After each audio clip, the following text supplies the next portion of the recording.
주님 우리 가운데 함께 하십니다. 우리 옆에 계신 분들과도 서로 축복하며 인사하시겠는데요. 주님 우리 안에 함께 하십니다라고 함께 인사하시겠습니다. 주님 우리 안에 함께 하십니다. 함께 하십니다. 네, 오늘도 예배당에서 그리고 가정과 또 모인 곳에서 실시간 온라인으로 또 예배하는 모든 분들의 심령 속에 우리 주 예수님께로부터 오는 은혜와 평강이 항상 넘쳐나시기를 축원합니다. 오늘 그 광고 내용들이 연말로 가서 참 많이 나오죠. 그래서 주보의 내용들을 좀 숙고하셔서 잘 살펴주셔서 모임이나 기도회 가운데도 적극적으로 참석해 주시고 또 해야 할 일들을 잘 또 예배 일정들을 잘 참조하셔서 또 우리가 섬겨야 할 부분들을 또 함께 섬겨 주시면 감사하겠습니다. 그 중에서 우리가 이번에 내년부터 내년에 우리가 성경 일독을 온 교회가 함께 해 나가기 위해서 큐티 교재를 매일 성경에서 바이블 타임이라는 이 책으로 이번에 교체를 하게 됩니다. 그래서 연말이 되어서 우리 성도님들께서 신청을 해주셔야 내년에 그 책은 전체 성경 창세기부터 계시록까지 전체 내용이 큐티 책에 있습니다. 그래서 큐티와 묵상, 다독을 성경 읽는 것들을 그 책 한 권으로 다 할 수 있고 그것을 가지고 구역 예배, 새벽 예배도 그렇게 진행을 하려고 합니다. 그래서 성도님들께서 가급적이시면 이 큐티 책을 꼭 신청하시고 아마 우리가 할인을 받아서 32,000원 정도 또 세 번역본은 한 3만 원 정도 이렇게 공급을 하고 있는 것으로 알고 있는데 한 달에 한 3,000원이 좀 안 되는 금액으로 우리가 좀 우리 영성을 또 돌볼 수 있는 그런 시간들을 가질 수 있을 것 같습니다. 그래서 성도님들께서 신청을 하시면 이번에는 교회에서 찾는 것이 아니라 각 가정으로 배달을 해서 받을 수 있게끔 이렇게 신청을 하기 때문에 관심을 가지시고 꼭 신청해 주시면 감사하겠습니다. 여러분 한 주간 또 잘 보내셨죠? 네, 그 코비드19 때문에 참 어려운 가운데서 계속 확산세가 멈추지 않아서 어려움들을 겪고 있지만 그래도 주님의 은혜 안에서 우리 성도님들의 가정과 삶 속에서 그 좀 평안함을 누리시고 그리고 본인이 또 지켜야 할 것들 지켜가면서 또 안전하게 이 한 시간들을 잘 이겨나가시기를 주님의 이름으로 축복합니다. 우리가 그 지난 시간까지 십계명까지 공부를 또 연구하고 상고하는 내용들을 함께 마치고 오늘은 주기도문을 통해서 너희는 이렇게 기도하라라는 제목으로 함께 말씀을 또 상고하는 시간을 또 공부하고 연구하는 시간을 저희가 가지려고 합니다. 예수님께서 이제 이 땅에 계시는 동안에 제자들을 가르치시고 또 그들에게 명령하셨던 많은 말씀들이 있습니다. 그 중에서 아주 중요한 내용을 많은 성경 연구가들은 그 네 가지로 뽑고 있습니다. 이제 그 중에 하나가 이 마태복음 22장에 나오는 대계명, 하나님 사랑, 이웃 사랑이라는 또 너희가 이렇게 행하라라고 하셨던 그 말씀. 그리고 마태복음 28장에 나오는 대사명이 있습니다. 그것은 주님께서 너희는 모든 민족으로 제자를 삼아서 삼위 하나님의 이름으로 세례를 주고 내가 너에게 분부한 모든 것을 가르쳐서 지키게 하라라고 하는 이 계명의 사명의 말씀이었습니다. 또 한 가지가 있다면 마태복음 26장에 보게 되면 예수님께서 잡히시기 전날 밤에 성만찬을 행하시면서 이것을 기념하여 지키라고 하셨던 것이 또 우리에게 주신 명령이었고 그래서 오늘날 초대교회 때부터 오늘날 모든 개혁교회는 이 성찬 예식을 행하는 것들을 보게 됩니다. 그리고 제자들이 그 기도에 대해서 요청함으로 어떻게 기도해야 되는지 가르쳐 달라는 그 요청에 의해서 주님께서 주신 말씀이지만 바로 이 주 기도문이라고 하는 기도의 문이 또 주님께서 우리에게 주신 아주 중요한 이렇게 너희는 이렇게 기도하라라고 하셨던 아주 중요한 가르침 중에 하나인 것을 보게 됩니다. 그래서 오늘은 그 가르침 중에서 주기도문을 함께 살펴보게 되는데 먼저는 우리가 이 전체 내용을 들어가기 전에 이 기도가 무엇인가에 대해서 정의하고 우리가 이 말씀을 함께 나누려고 하는데요. 우리 성도님들에게 제가 당장이라도 기도가 무엇입니까? 라고 질문을 하면 우리 많은 분들이 다양한 대답을 할 것이라고 제가 예상을 합니다. 아마 기도가 뭘까요? 하여튼 마스크 때문에 하나도 안 들려서 근데 기도가 뭐냐 하면 또 많은 분들이 그냥 습관적으로 많이 대답하는 것 중에 하나가 기도는 영의 호흡입니다. 하나님과의 대화입니다. 영의 생명입니다. 기도는 노동입니다. 이렇게 이제 표현하는 것들을 보게 됩니다. 근데 그러나 이게 그거는 기도의 정의가 아니라 기도의 어떤 속성이나 성질들, 본질들을 설명하는 그러한 표현법들입니다. 그럼 기도가 무엇이냐? 이것을 많은 믿음의 사람들이 정의하기도 했지만 역시 우리가 오늘은 이 종교 개혁가들이 정의했던 내용들을 중심해서 전체 내용들을 전체로 요약할 것인데 이 기도에 대해서 대유리 문답과 소유리 문답에 보게 되면 분명하게 이렇게 답을 주고 있습니다. 소유리 문답 98문항에 보게 되면 기도가 뭐냐 이렇게 정의를 하고 있어요. 잘 들어보시기 바랍니다. 그리스도의 이름으로 우리의 소원을 하나님께 구하고 그의 뜻에 합당한 것들을 간구하고 죄를 자복하며 그의 자비하신 모든 은혜를 감사하는 것, 이것이 바로 기도다 이렇게 정의했어요. 같은 그 학자들이 또 다른 대유리 문답에서 이 대유리 문답 178문항에서 기도가 무엇인가라고 질문을 하면서 비슷한 답을 하고 있지만 약간 차이가 있어요. 그 기도를 어떻게 정의하고 있냐면 기도는 우리의 손을 그리스도의 이름으로 그리고 그분의 영의 도움을 받아서 하나님께 아뢰는 것이다. 그 기도에서 우리는 죄를 고백하며 하나님의 자비에 감사를 드린다. 이렇게 정의를 내리고 있습니다. 그래서 제가 이 소유리 문답, 대유리 문답을 좀 요약해서 좀 더 우리가 좀 더 쉽게 좀 이해할 수 있게끔 정리를 해봤는데 그거를 이렇게 앞에 화면에 띄워서 함께 한번 읽어보도록 하겠습니다. 자, 기도를 함께 읽어보겠습니다. 시작. 성부 하나님께 성자 예수님의 이름으로 성령님의 도움을 받아 죄를 고백하며 하나님의 자비하신 모든 은혜를 감사하며 그의 뜻에 합당한 것을 간구하고 아뢰는 것이다. 예. 기도의 정의는 성부 하나님께 성자 예수님의 이름으로 성령님의 도우심을 받아서 우리의 죄를 고백할 뿐만 아니라 하나님께서 우리에게 베푸신 그 자비하신 모든 은혜를 감사하고 또 그분의 뜻에 맞는 것들을 합당한 것들을 간구하고 또 구하고 아뢰는 이 행위가 기도라고 할 수 있다라고 정의할 수 있습니다. 그렇기 때문에 이 기도는 왜 그게 기도가 우리 교회 사회 또는 기독교 역사에 아니면 성도의 삶에 그렇게 중요하냐? 예, 기도는 우리가 정의하는 것처럼 성부, 성자, 성령님이 삼위 하나님이 그 자리에 함께하는 시간이 되기 때문입니다. 예, 그 자리에 함께 하시게 됩니다. 그렇기 때문에 그만큼 성도에게 있어서 중요한 시간입니다. 그러면 왜 기도해야 하는가? 여기에 대해서 수없는 답을 아마 또 그럼 왜 우리가 기도해야 합니까? 라고 질문을 한다면 여기 계신 분들도 다양한 답들을 또 수없이 할 수 있습니다. 그런데 그것 가운데서 우리 하이델베르크 문답에 보게 되면 왜 기도해야 되는가? 그리스도인에게는 기도가 필요한가? 왜 기도가 필요한가라는 질문을 할 때 이렇게 답을 하고 있습니다. 이것으로 우리가 좀 정리를 내리면 좋을 것 같은데요. 함께 한번 읽어보겠습니다. 시작. 기도는 하나님께서 우리에게 요구하시는 감사의 가장 중요한 부분이기 때문입니다.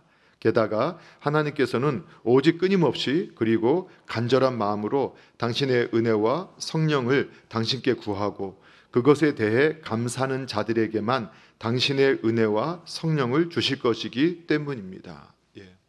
그러니까 성경 이게 그냥 나온 게 아니라 성경 전체 창세부터 계시록까지의 말씀들을 함께 연구하고 그리고 우리가 이렇게 대답해야 한다. 기도를 왜 해야 되느냐라고 할 때 이렇게 대답해야 된다라고 결론을 내린 이러한 답변입니다.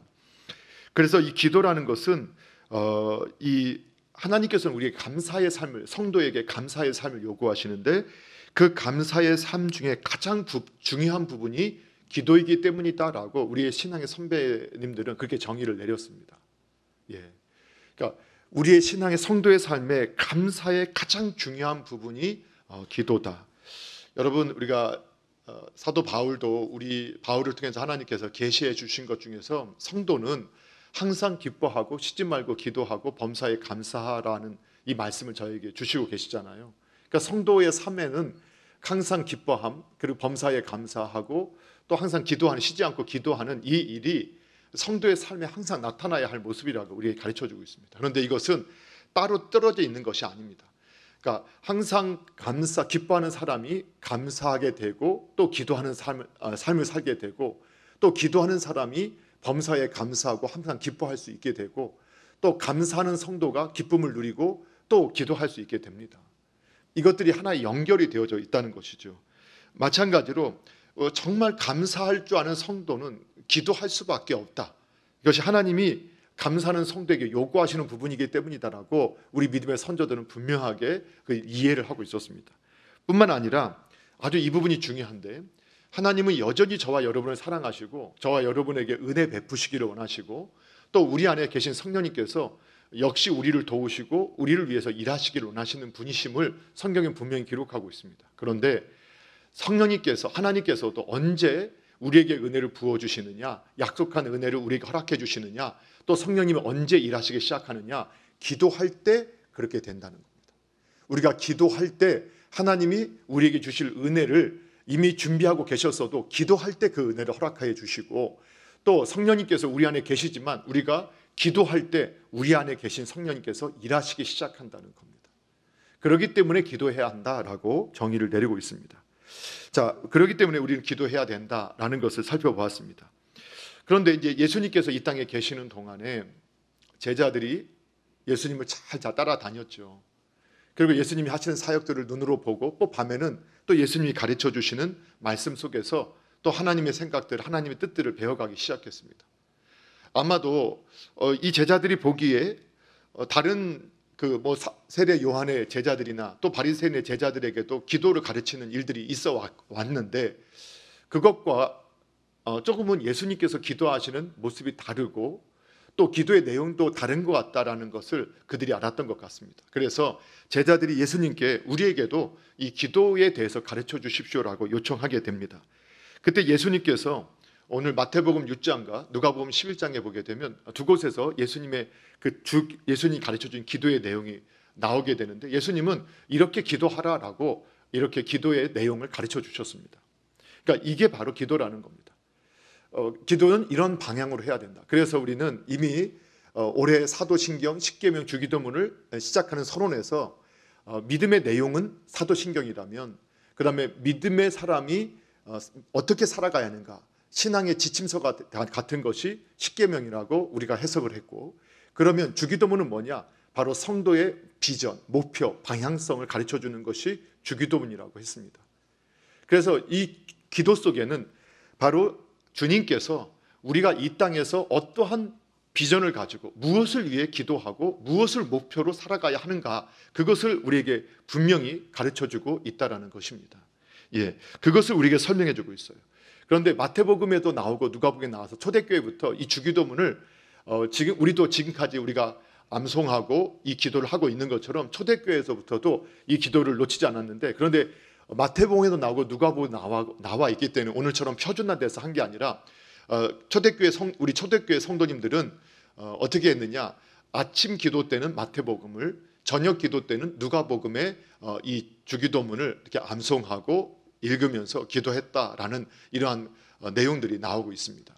자, 그런데 우리들은 어떤 것이든 이 주기도문을 우리가 믿음의 선조들 때부터 주님의 말씀을 따라 기도해왔던 것처럼 지금도 기도하는데, 이 기도는 바로 우리가 어떠한 방향으로 어떤 하나님의 비전을 담고 있는지, 그리고 그 비전을 발견해서 하나님의 비전이 우리의 비전이 되고 하나님의 목표가 우리의 목표가 되게 하는 그러한 것을 가르치는 것이 바로 이 주기도문이다. 이 사실을 먼저 우리가 확신을 하셔야 됩니다. 자, 그러면 오늘 이 주기도문은 크게 8개로 구성이 되어져 있습니다. 시작하는 기도의 그 기도를 하는 대상, 이게 누구냐, 머릿말이라고 보통 표현을 하고, 그리고 6가지 간구의 내용이 나오고, 그리고 맺은 말이 나오게 되는데 맺음의 기도가 나옵니다. 그래서 하늘에 계신 우리 아버지요, 기도의 대상은 아버지 하나님이라는 것과, 또 3가지 기도는 하나님의 뜻과 영광을 위해서 구하는 기도, 그리고 나머지 3가지 기도는 우리의 필요를 위해서 구하는 기도가 나오고 있고, 그리고 대개 나라와 권세와 영광이 아버지께 있습니다라는 영광의 기도로 맞춰지게 되는 것을 보게 됩니다. 자, 그런데 이 기도의 순서를 통해서도 우리 주님은 우리에게 무엇을 가르쳐 주느냐, 우리는 사실 기도를 한다 할 때는 우리의 필요를 가지고 먼저 나가서 하나님을 설득하려고 하는 이러한 마음의 태도나 또 그러한 모습들을 가지고 있는 것을 부인할 수가 없습니다. 그런데 주님은 그분이 어떻게 기도하셨는가, 그리고 제자들이 어떻게 기도해야 하는가를 가르쳐 주시면서 먼저 우리가 먼저 기도할 내용이 있는데 그건 뭐냐? 우리 아버지 하나님께 아버지 하나님이 영광을 받으시고 아버지의 뜻이 이 땅에 이루어지기를 위해서 먼저 기도해야 된다.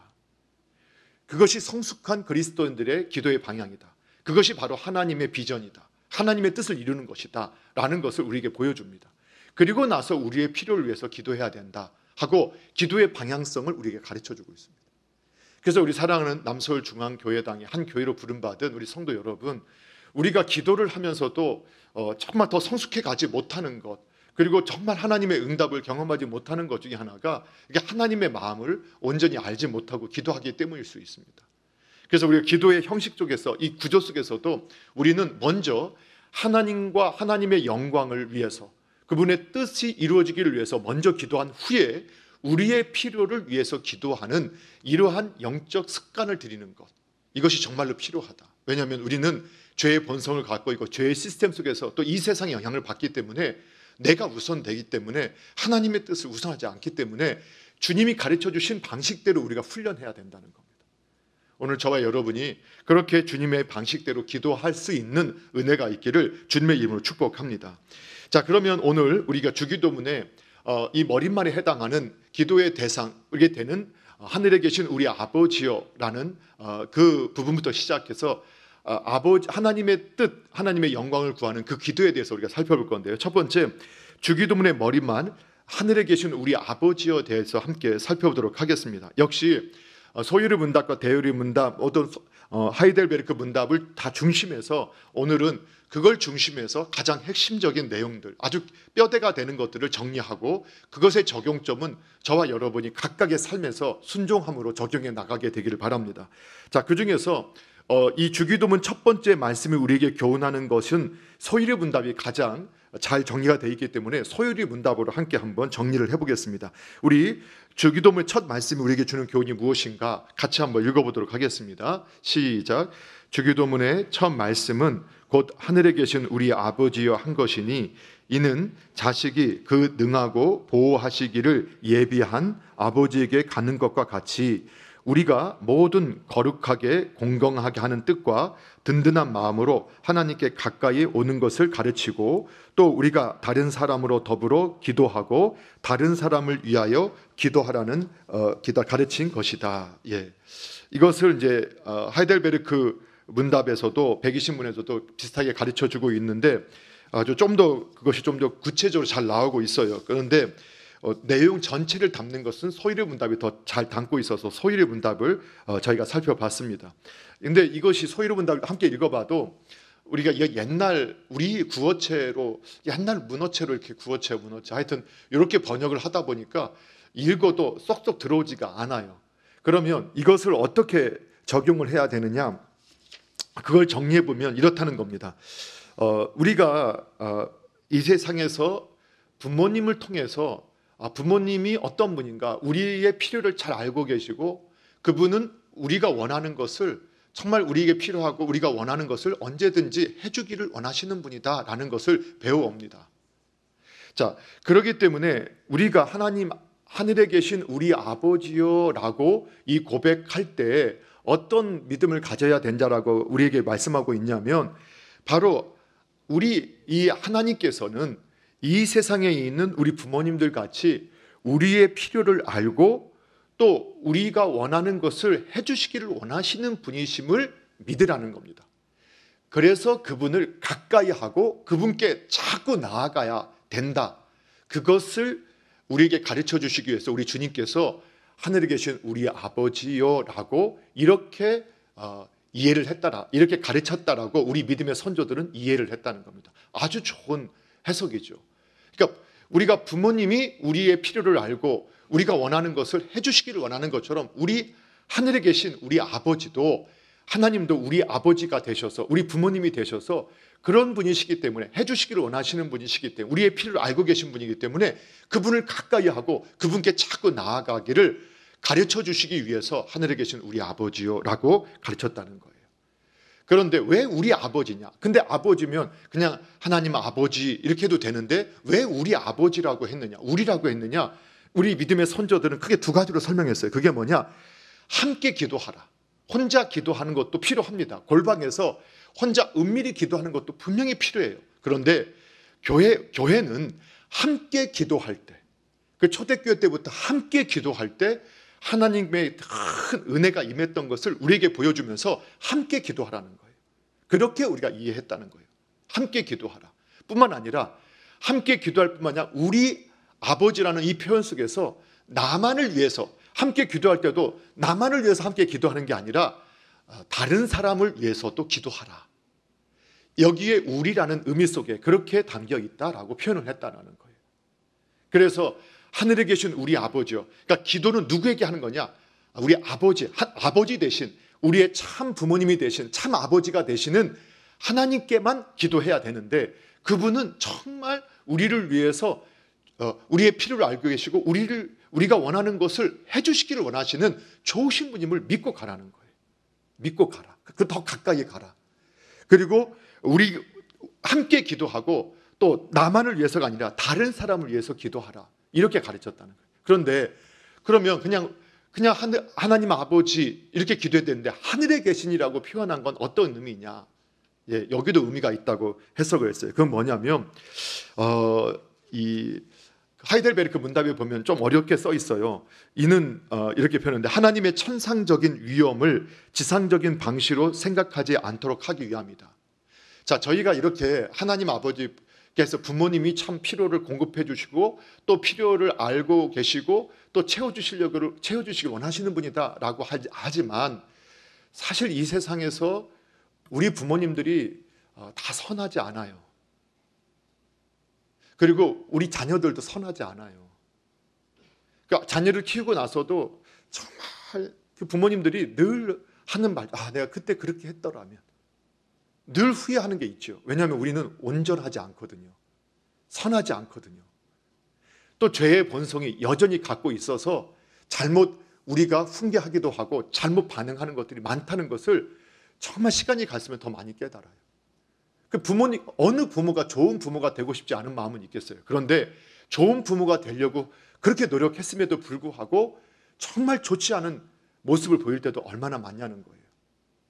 그런데 이것은 우리 자녀들도 마찬가지잖아요. 우리 자녀들도 좋은 자녀가 되고 싶지 않은 자녀가 어디 있겠어요. 그런데 지나고 나면 우리가 이제 요즘에 장례식장에 제가 입관장에 들어가서 보면 많은 자녀들이 내가 부모님께 정말 못했던 것만 기억나서 막 흐느껴 우는 것을 저희가 보게 돼요. 그러니까 좋은 자녀가 되고 싶지 않은 자녀가 어디 있겠어요. 그런데 성경은 인간은 죄의 본성을 갖고 있고 이 세상은 악한 영역에 지배받고 있는 악한 시스템 속에 있기 때문에 그 속에서 우리가 자라나면서 우리가 원튼 원치 않든 간에 악의 영향을 받고 있다고 가르쳐주고 있어요. 그러다 보니까 우리가 하늘에 계신 우리 아버지, 그냥 우리 아버지요, 그냥 하나님 아버지 이렇게 하면 그 하나님을 이 세상의 부모와 오버랩 시켜서 잘못 오해할 수 있기 때문에 우리 믿음의 선조들이 이해하기는 하늘에 계신 아버지다. 이 땅에 있는 부모님과 같이 죄악이 있는 분이 아니시고 악한 분이 아니시고 그분은 정말 사랑이 충만하신 분, 사랑이시고 그분은 선하신 목자가 되시는 분이시고 또 그분은 만물을 만드시고 만물을 소유하신 전능의 하나님 뿐만 아니라 열면 닫을 사람이 없고 닫으면 열 사람이 없는 그러한 권능의 하나님이시기 때문에 우리의 몸과 영혼에 필요한 모든 것을 그분은 주실 수 있는 분이시다.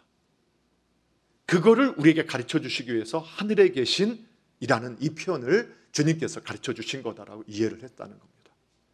저와 여러분도 이렇게 여러분 하늘에 계신 우리 아버지요라고 할 때 정말 우리를 사랑하셔서 우리의 필요를 알고 계시고 우리의 삶에 원하는 것들을 채워주시는 그분, 그 좋으신 하늘에 계신 전능하신 하나님, 우리 인생의 육신을 가지고 있는 부모님과 우리 사람들처럼 실수하지 않고 또 오해하지 아니하시고 가장 좋은 것들을 주실 수 있는 그분께 나아가서 기도할 때 함께 기도하고 또 서로를 위해서 축복하며 기도할 수 있는 그러한 저와 여러분이 되어지기를 주님의 이름으로 축복합니다. 자, 그러면 이렇게 기도는 그렇게 하나님 아버지께, 하늘에 계신 우리 아버지께 함께 아뢰는 이 행위가 기도라고 할 수 있는데 그 기도의 내용 첫 번째가 뭐였죠? 예, 그 기도의 내용, 간구의 내용 첫 번째가 뭐라고 했습니까? 하늘에 계신 우리 아버지요, 이름이 거룩히 여김을 받으시오며. 예, 그러면 이름이 거룩히 여김을 받으시오며, 이 의미는 무엇일까? 이것은 하이델베르크 문답에서 좀 더 쉽게 이해되게끔 설명을 해서 그것을 우리가 참고하겠는데요. 하이델베르크 122문에 보게 되면 이 첫 번째 청원은 무엇입니까? 아니면 첫 번째 요구, 첫 번째 간구, 첫 번째 기도의 내용은 무엇입니까? 라고 질문할 때 이렇게 답합니다. 좀 길지만 천천히 같이 한번 읽어봅니다. 함께 읽겠습니다. 시작. 당신의 이름이 거룩하게 되소서입니다. 이 청원은 먼저 우리가 당신을 바르게 알도록 해주시고, 당신이 당신의 전능하신 능력과 지혜와 선하심과 의와 자비와 진리가 빛나는 당신의 모든 사역 안에서 거룩하게 되시고 영광 받으시고 찬양 받으소서라고 구하는 것입니다. 또 이 청원은 또한 당신의 이름이 우리 때문에 더럽혀지지 않고 항상 높임을 받고 찬양 받으실 수 있도록 우리가 우리의 전체 생활, 곧 우리의 생각과 말과 행동을 다스리게 하소서라고 구하는 것입니다. 예. 뭐 다른 여러 해석들을 우리가 찾아볼 수 있지만 이것은 아주 한두 사람이 아니라 정말 믿음의 선조들이 함께 모여 말씀을 연구하고 또 해석하고 전체 성경 속에서 야, 우리가 어떻게 하면 정말 하나님 앞에 바른 당신의 이름이 거룩하게 되소서라고 하는, 이름이 거룩히 여김을 받으소서 하는 그 의미를 바르게 해석하고 적용할 수 있는 것이냐라고 할 때 이렇게 해석을 했다는 겁니다. 자, 성경에서 이름이라는 것은 대상 그 자체, 존재 자체를 의미한다라는 것은 이미 설명하지 않아도 여러분 이제는 분명하게 이해하실 것입니다. 그래서 하나님께서도 성경 가운데 하나님을 우리에게 계시하시고 나타내실 때 이름으로 하나님을 우리에게 보여주셨습니다. 그렇기 때문에 이름이 거룩히 여김을 받으시옵소서라는 말은 그 하나님 그분 존재 자체가 구분되어지고, 오늘 이 믿음의 선조들 해석했던 것처럼 그분의 이름이 높임을 받고 찬양을 받고 영광을 받게 해주시옵소서 하시옵소서라고 기도한다는 것입니다. 예. 그래서 그 하나님 자신, 하나님 그분만이 높임을 받으시고 찬양을 받으시고 경배를 받아야 된다. 그것을 위해서 우리가 기도해야 된다는 겁니다. 자, 그래서 이것은요, 저와 여러분이 이제는 예수님을 믿고 나면 삶의 방향이 바뀐 사람들 아닙니까? 세상에 살지 않고 하나님을 위해 사는 사람들. 그래서 서유리 문답과 대유리 문답의 첫 번째 질문은 인생의 사람의 제일 된 목적이 무엇이냐, 이걸 가르친다고 했습니다. 그때 우리는 신앙인이라면 정말 이렇게 대답하는 것이 정말 옳은 대답인데, 그게 뭐냐? 하나님을 영화롭게 하는 것과 영원토록 그를 즐거워하는 것이다. 바로 오늘 예수님께서 우리의 삶의 목적이 무엇이 되어야 되느냐, 삶의 비전이 무엇이 되어야 하느냐, 그것을 위해서 먼저 기도하라고 하는 겁니다. 또 그것을 이루기 위해서 기도하라는 겁니다. 그럼 인생의 비전, 목적이 뭐냐? 예, 하나님의 이름이 거룩히 여김을 받게 하는 것, 이것이 우리의 인생의 목적이라는 겁니다. 이게 정리가 안 되면 신앙이 계속 혼동되고 흔들릴 수밖에 없고 성장하지 못하고 성숙해지지 않습니다.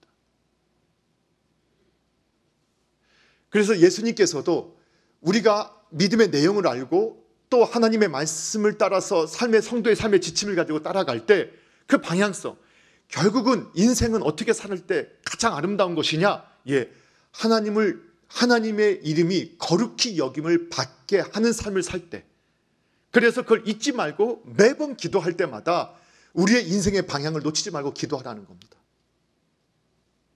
아멘이시죠? 예, 우리의 인생의 방향을 놓치지 마라. 그래서 영광을 돌린다는 게 뭐냐? 자꾸 두리뭉실하게 하면 순종할 수 없다고 했습니다. 그러니까 영광을 돌린다, 찬양한다. 예, 하나님의 하나님 되심을 드러내는 것, 이것이 영광이라 했고, 하나님의 하나님 되심을 높이고 그것을 드높이는 행위를 찬양이다. 모든 행위가 찬양이다, 경배다. 이것은 같은 표현의 같은 내용의 다른 표현들이라, 이렇게 이해도 좋다라고 우리가 이미 정리를 했었습니다. 우리가 자꾸 혼동할 필요가 없습니다. 결국은 하나님은 계속해서 우리에게 하나님을 사랑하라, 하나님께 영광을 돌려라, 또 하나님을 경배하라, 하나님의 이름을 거룩하게 하라. 이 모든 것은 뭐냐? 궁극적으로 하나님의 하나님 되심을 우리의 삶을 통해서 드러내라는 겁니다. 그것이 하나님의 비전입니다. 저와 여러분을 구원해 내시고 창조하신 창조의 목적이시기도 하다는 겁니다. 그것이 우리의 비전이 되어야 되고 우리의 목적이 되어야 된다는 겁니다. 뿐만 아니라 그렇기 때문에 우리 선조들은 이 주님의 이름이 거룩히 여김을 받기 위해서 가장 먼저 그 기도 속에는 어떤 것이 의미가 담겨졌다고 했느냐. 여러분 이 내용을 보니까 잘 금방 한번 읽어보면 기억도 안 나잖아요. 단어도 어렵고 하니까 여러분 꼭 이 부분을 다시 한번 우리 홈페이지에 들어가시게 되면 주일 설교는 다시 볼 수 있게 됩니다. 그러면 이런 내용들을 천천히 묵상하시면서 아주 흔들리지 않게끔 내 안에 정리하실 수 있기를 바랍니다. 그렇게 정리된 사람만이 온전히 순종할 수 있기 때문인데, 자 보시기 바랍니다. 그 정리 속에서 뭐라고 이렇게 우리 믿음의 선조들이 이름이 거룩히 여김을 받으시옵소서 이렇게 기도할 때 그 기도 속에는 어떤 내용이 있느냐? 그분의 하나님의 하나님 되심을 드러내기 위해서는 마땅히 그분이 어떤 분인가를 알아야 된다. 그 기도의 내용 속에는 어떤 내용이 품고 있느냐, 담겨 있느냐? 하나님을 더 알게 해주시옵소서. 하나님을 더 깨닫게 해주시옵소서. 하나님의 마음을 알게 하옵소서. 그 기도의 내용이 포함되어 있다는 겁니다. 이름이 거룩히 여김을 받으시옵소서. 거기에는 인생의 목적을 위한 기도, 그리고 하나님을 더 알게 하여 주옵소서라는 내용이 담겨져 있다. 뿐만 아니라 우리의 삶을 통해서 하나님의 하나님 되심을 드러내는 것이 이름을 거룩하게 하는 것이기 때문에, 그래서 우리 선조들은 어떻게까지 그것을 이해했느냐? 바로 하나님의 이름이 우리 때문에 더럽혀지지 않게 해달라는 내용이 거기에 포함되어 있다. 우리 때문에, 우리 성도 때문에, 교회 때문에 하나님의 이름이 더럽혀지지 않고 항상 높임받고 찬양받으실 수 있도록, 이게 거룩히 여김을 받는 것인데, 우리 전체의 생활, 곧 다시 말하면 우리의 생각, 말, 그리고 행동, 이것을 주님 다스려 주시옵소서. 왜? 주님이 다스려 주지 않으면 우리의 죄의 본성을 우리가 이기지 못해서 우리의 말과 생각과 행동으로 주님의 이름을 더럽히게 되니까. 그 속에는 이것이 담겨져 있다. 이것을 우리가 확신하셔야 됩니다. 그래서 우리 다른 많은 해석들이 있습니다. 또 다른 책들에서도 정말 기도에 관한 책은 수백 권, 수천 권이 있어요. 다양한 해석들도 있어요. 그러나 이것이 우리가 함께 우리 선조들부터 내려왔던 아주 뿌리가 되는, 그리고 뭐랄까 모판 같은 역할을 하는 해석입니다. 자, 그렇다면 우리가 정말 하나님의 하나님 되심을 드러내기 위해서 이렇게 기도하라. 자, 그런데 왜 많은 기도 중에서 이 기도를 제일 먼저 하게 하셨을까? 주님이 이것이 정말 하나님의 진정한 목적, 우리를 향하신 하나님의 뜻, 하나님의 생각, 하나님의 비전을 다 담고 있기 때문입니다. 그리고 우리 편에서 본다면, 사람 편에서 본다면 이것이 사람의 삶의 참된 의미를 발견하게 하고 우리의 인생의 참된 의미를 발견하게 되고 삶의 목적을 분명히 하게 하고, 그리고 참된 행복을 누리게 하기 때문입니다. 여러분, 우리는 십계명을 함께 우리가 묵상하고 또 연구하고 공부하면서 상고하면서 이 십계명을 지키는 것이 우리의 행복을 위한 것이지 우리를 억압하기 위한 것이 아니다라는 것들을 함께 이미 살펴봤습니다. 우리가 인생이 왜 불안하고 두렵고 왜 흔들리느냐? 인생의 목적, 방향을 여전히 찾고 있지 못하기 때문입니다. 우리가 몰라서가 아닙니다. 그걸 믿지 못하기 때문입니다. 그래서 주님은 아침 저녁으로 주기도문을 우리에게 허락해 주시면서 끊임없이 우리의 인생의 목적은 주님의 영광을 위해서, 주님의 이름이 거룩히 여김을 받으시기 위해서, 우리의 언행 심사를 통해서 하나님의 이름이 더럽혀지지 않기를 위해서 주님 도와주십시오. 주님을 더 알려주십시오. 그래야 우리가 실수하지 않지 않겠습니까? 라고 기도하려 했다는 거예요. 그래야만 우리의 인생이 분명한 목표를 가지고 살게 되고, 그리고 삶의 의미를 찾게 되고 의미를 발견하게 되고 진정한 행복을 누린다는 거예요. 우리가 이것을 계속 반복해서 들어도 곧 예배당을 나가는 순간에 나는 이게 없어서 불행하지, 그렇게 안 살아서가 아니야. 스스로 또 자신의 말에 자신이 그 말에 속아서 세상의 종으로 살아가게 되고 또 원망하고 불평하며 살아가는 것을 보게 된다는 겁니다. 자, 그래서 이 기도를 가장 먼저 하겠다. 자, 그럼 세 번째로 두 번째 간구가 뭘까요? 하늘에 계신 우리 아버지여, 이름이 거룩히 여김을 받으시오며 나라에 임하옵시고. 네, 나라에 임하옵시며. 자, 이것은 어떤 의미를 갖고 있는가? 역시 이것도 하이델베르크 문답이 잘 설명하고 있기 때문에 하이델베르크 문답에서 두 번째 청원은 무엇입니까? 제 123문에서 묻고 있습니다. 이것도 좀 길지만 우리가 이렇게 하나님 나라에 임하시옵소서, 나라가 임하시옵소서, 이게 어떤 의미냐? 이런 의미를 담고 기도하라는 겁니다. 자, 한번 읽어보겠습니다. 시작. 두 번째 청원은 당신의 왕국이 임하소서입니다. 곧 이 청원은 우리가 당신께 더욱더 순종할 수 있도록 말씀과 성령으로 우리를 다스려 주소서.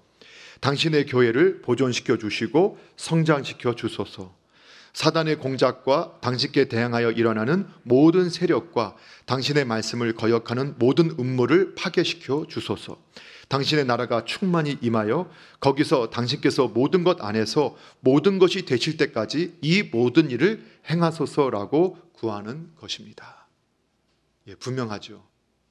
하나님 나라가 임하시옵소서. 여러분, 하나님 나라는 신구약 성경을 관통하는 가장 중요한 성경의 주제 중에 하나입니다. 그래서 예수님께서 구속사역을 시작하실 때 그때 가장 먼저 마가복음 1장 15절에 보면 때가 찼고 그리고 하나님 나라가 가까웠으니 회개하고 복음을 믿어라 라고 예수님의 첫 이 입에서 선포된 말씀은 때가 찼고 하나님 나라가 가까웠다 였습니다. 그러니까 하나님 나라를 위해서 예수님은 이 사역을 시작하셨다라고 정의할 수 있어요. 그럼 나라가 뭐냐? 우리는 이 나라에 대해서 우리 사회과학적으로 보면 나라라는 것은 국가라는 것은 영토와 국민과 주권이 있어야 한다. 다 알고 계실 것입니다. 그런데 성경이 말하는 하나님 나라를 이해할 때는 어떻게 이해를 하느냐? 바로 하나님의 다스림, 주님의 다스림과 통치권을 의미합니다. 그러니까 주님이 다스리시고 통치하시는 그것이 바로 하나님 나라라는 겁니다. 그러면 오늘 이 자리를 생각해 보십시오. 오늘 이곳에 저와 여러분이 앉아 있어요.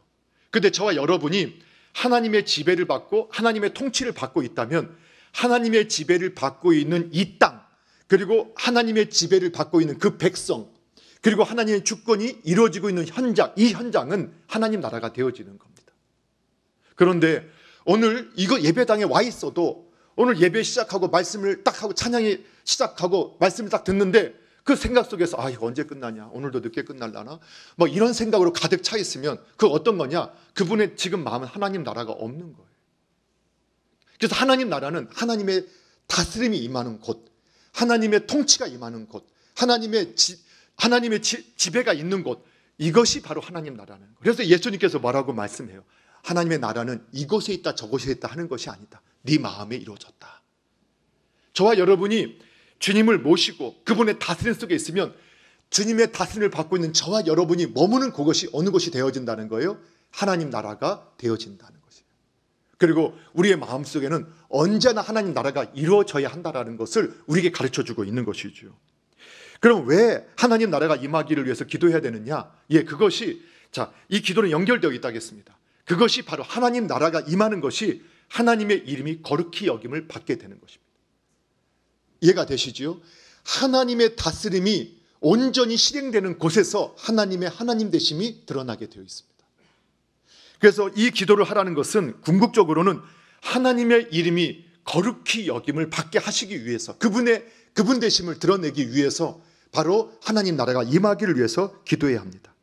뿐만 아니라 우리가 살아가고 있는 이 세상 속에서 우리는 함께 교회로 부름받았습니다. 그런데 이 세상은 여전히 아직 새하늘 새 땅이 이루어지지 않았습니다. 그것은 예수님의 재림 때 완성되어지는 겁니다. 세상을 살아가는 동안 여전히 이 마귀가 권세를 잃었다 할지라도 여전히 세상의 임금으로서 자리 잡고 있고 또 죄악된 사람들을 세력으로 만들어서 여전히 교회를 공격하고 교회를 성장하고 성숙하지 못하도록 끊임없이 거짓 것들을, 거짓 씨앗들을, 가라지들을 이 교회당에 뿌리고 있는 일들을 지금도 마귀는 하고 있다는 겁니다. 나라에 임하옵시며, 그래서 우리 선조들은 당신의 교회를 보존시켜 주십시오. 우리 하나님의 교회들이 성장하게 해주십시오. 나라에 임하옵시며 거기에는 그 의미를 담고 있다라고 해석을 했던 겁니다. 뿐만 아니라 우리가 이 나라에 임하옵시오라는 이 기도 속에서 우리 교회를 버림받은 우리는 바로 하나님의 주권이 교회당 안에, 우리 가정 안에, 우리 삶 안에, 우리 나라 민족 안에 이루어지게 하기 위해서 우리가 함께 기도해야 되는데, 근데 누가 방해하느냐? 마귀가 방해한다는 거예요. 사단이 다 공작을 한다. 아주 거짓의 괴계를 뿌리고 세력을 만들어서 하나님의 말씀을 거역하도록 음모를 꾸민다는 거예요.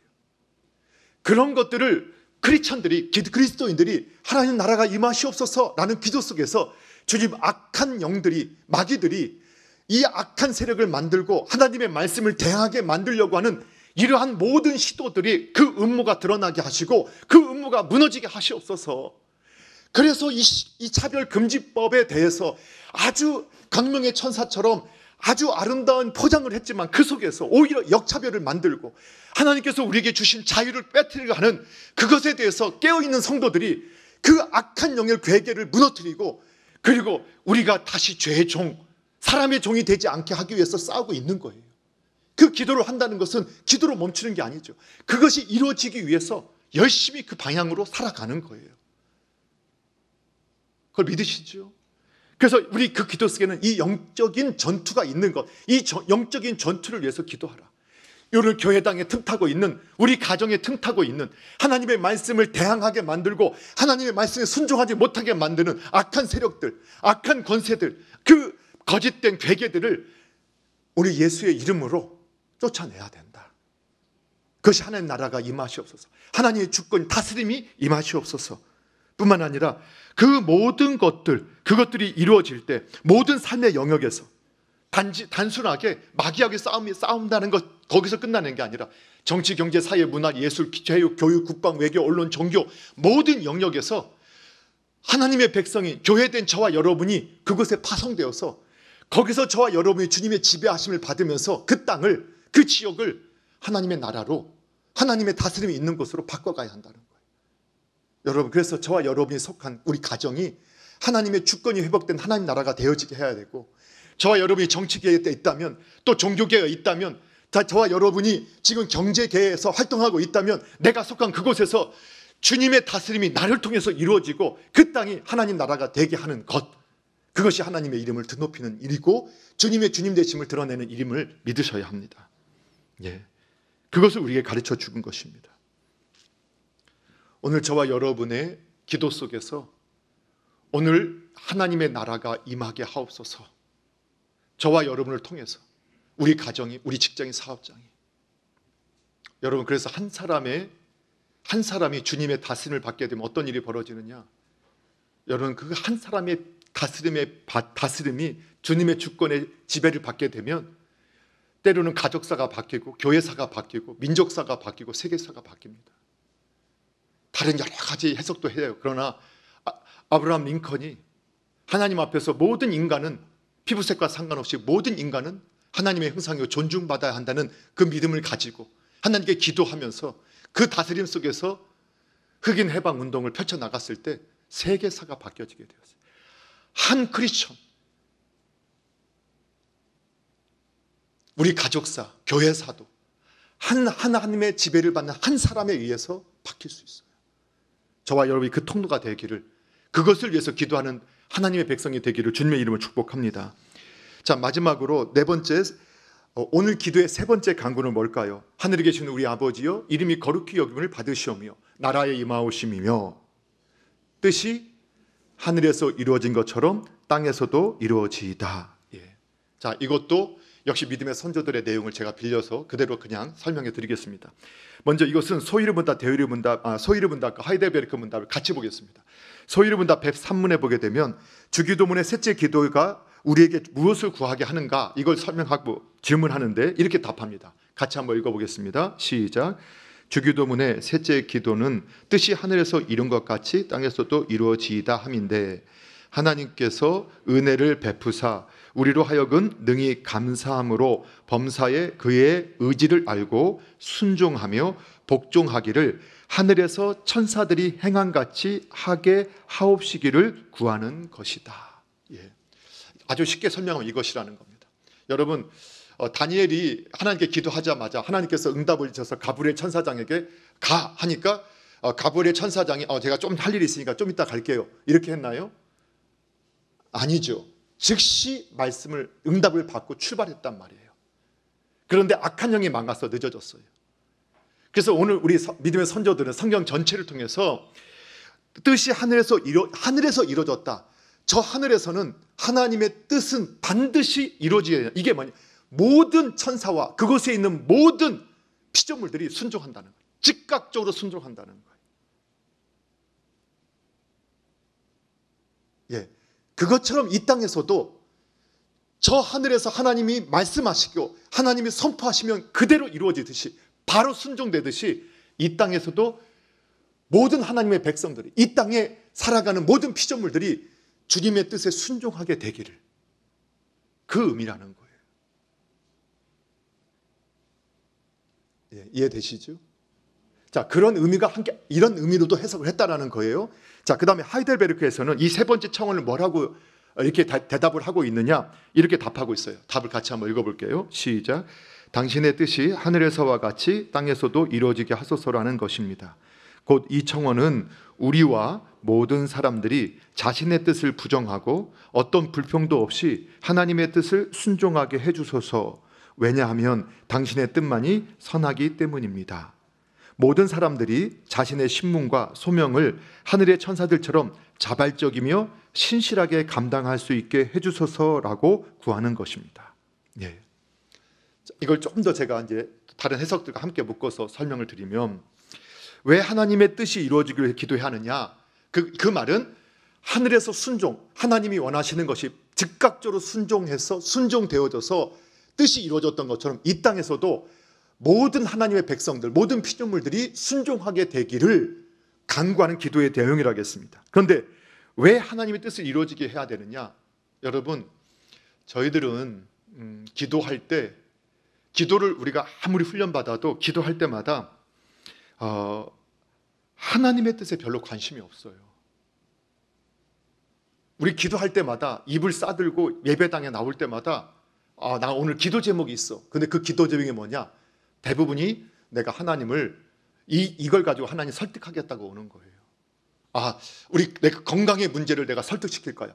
우리 재정의 문제를 설득할 거야. 내가 하나님 이거 가지고 와서 내가 하나님 설득시킬 때까지, 하나님 응답하실 때, 내가 하나님 설득할 때까지 우리는 대개 그렇게 기도한다는 거예요. 그리고 하나님 뜻에 별로 관심 없어요.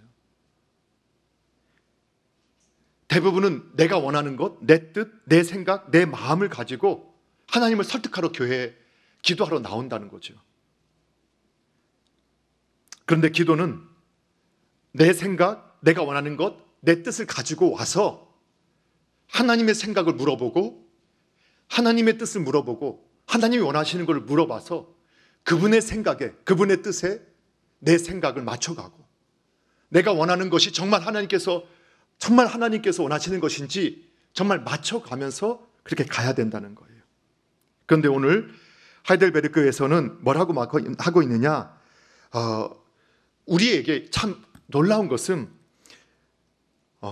내 뜻이 이루어지는 것보다 하나님의 뜻이 이루어지는 것이 유익하다라는 것을 우리에게 설명해 주고 있어요. 그걸 어떻게 설명하느냐? 바로 선하신 분은 하나님 한 분밖에 없기 때문이다. 예. 당신의 뜻만이 선하기 때문입니다 라고 이렇게 고백을 한다는 거예요. 여러분, 우리가요, 때로는 기도할 때요, 정말 우리가 선한 것을 위해서 기도할 때가 있어요. 그런데 그것마저도 사실은요, 자기를 위해서 기도할 때가 참 많아요. 포장은 선하게 포장을 했지만 사실은 자기를 위해서예요. 예를 들면 제가 참 놀라운 것을 깨달게 된 것이 있었는데, 예를 들면 예전에, 지금은 이제 모르겠어요.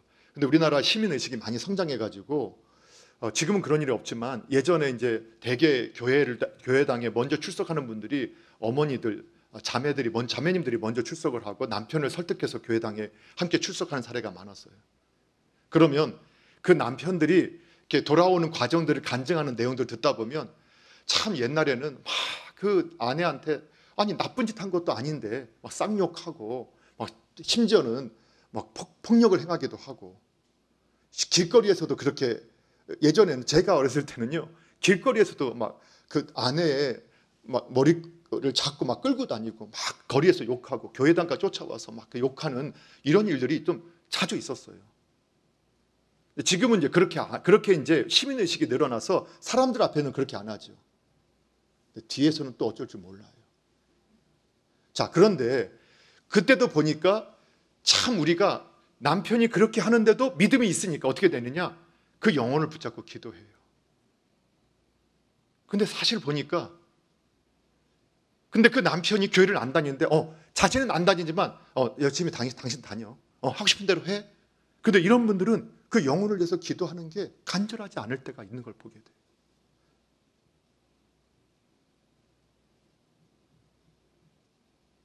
사실 우리 안에 문제가 있어도 그게 크게 불편하지 않으면 강구하지 않아요.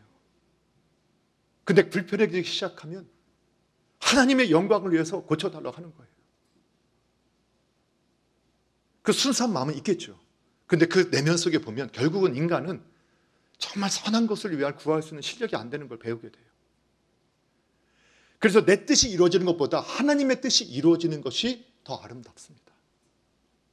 그걸 우리에게 가르쳐 준다는 거예요. 그래서 오늘 하나님께서는 우리의 힘으로만 되지 않기 때문에 우리의 힘만으로는 우리가 온전히 하나님의 뜻에 순종하고 불평하고 원망하지 않을 수 없기 때문에, 그렇기 때문에 하나님 아버지께 기도하라는 거예요. 뜻이 하늘에서 이루어진 것들은 이 땅에서 이루어 주시옵소서. 하나님의 뜻에 순종할 수 있는 믿음을 주시고, 그리고 그 용기를 주시고, 그리고 그 힘을 주시옵소서 기도하라는 거예요. 그럴 때만이 우리가 원망 없이 불평 없이 하나님이 가장 선한 걸 우리에게 주신다는 걸 믿고 기다리면서 끝까지 기도할 수 있어요. 끝까지 믿음의 길을 세워가고 하나님 나라를 세워가고 그분의 이름을 거룩하게 할 수 있다는 거예요. 사랑하는 성도 여러분, 오늘 말씀을 정리합니다. 오늘 주기도문을 통해서 우리는 성도의 삶의 방향에 대해서, 하나님의 비전에 대해서 우리가 함께 나누고 있는 겁니다. 하나님의 비전이 우리의 비전이 되어야 되고 하나님의 방향이 우리의 방향이 되어야 합니다. 인생은 하나님께 초점을 맞추고 그분과 함께 갈 때, 그때 삶의 의미를 찾게 되고 참 행복을 찾을 수 있다고 했습니다. 그런데도 우리는 그게 아니야, 다른 데 있어. 여전히 우리가 우리의 신념을 따라가고 세상의 가르침을 따라갑니다. 그 모든 것, 하나님의 다스림이 임하지 못하게 하는 이 어둠의 세력들과 우리가 싸워서 주님께서 가르쳐 주신 기도대로 기도하며 우리가 함께 하나님 나라를 세워갈 때 그분이 주님의 영광에 참여하게 될 것이고, 우리의 일상의 삶을 그 성령께서 일하셔서 새롭게 바꿔 가시는 것을 경험하게 될 것입니다. 그 역사가 우리 안에, 우리 남서울 중앙교회당 안에 함께 하기를 주님의 이름으로 축복합니다. 기도하겠습니다.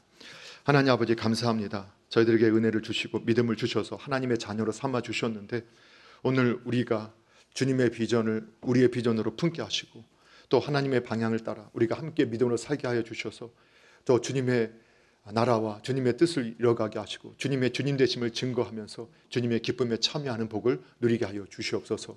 온 교회가 함께 기도하고 또 서로를 위해 축복하며 기도할 수 있도록 하나님 역사하여 주시옵소서. 예수님의 이름으로 기도하옵나이다. 아멘.